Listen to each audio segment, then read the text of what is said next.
Good evening. Welcome to Local 3 News at 10:30. I'm Ivy Shank. Hot weather and sunshine might feel nice sitting by the lake. However, things can get a little dangerous if you're in a car.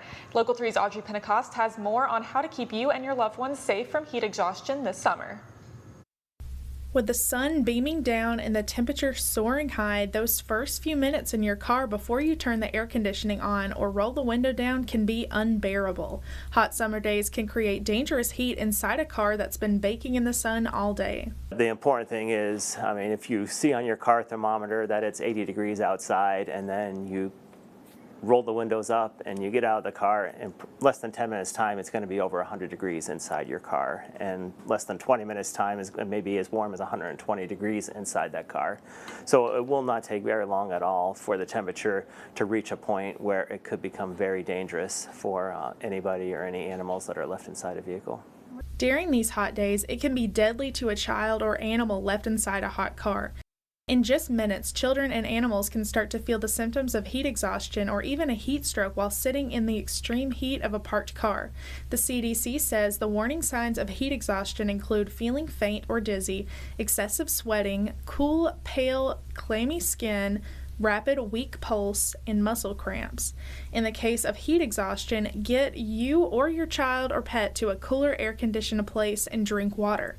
Warning signs of a heat stroke are a throbbing headache, no sweating, red, hot, or dry skin, rapid, strong pulse, and even loss of consciousness. In the case of a heat stroke, call 911 to seek medical attention.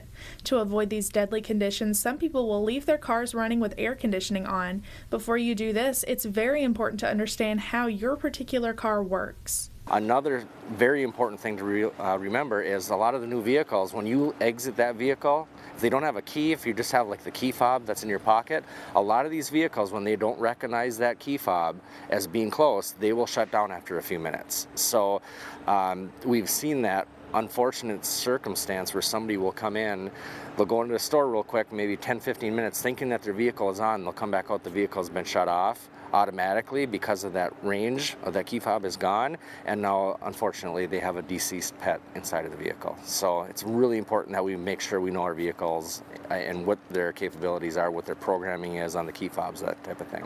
If you see a car that appears to be turned off with a child or animal stuck inside, it's important to act as quickly as possible and call 911 right away. So if you observe something when it's these high heats that we're going to be seeing here, especially this week, and you observe something that just doesn't look right, you see a child that's in a car, the car isn't running, the windows are up, it's vitally important that you call 911. We have to try to find and locate that owner of that vehicle, get that vehicle open.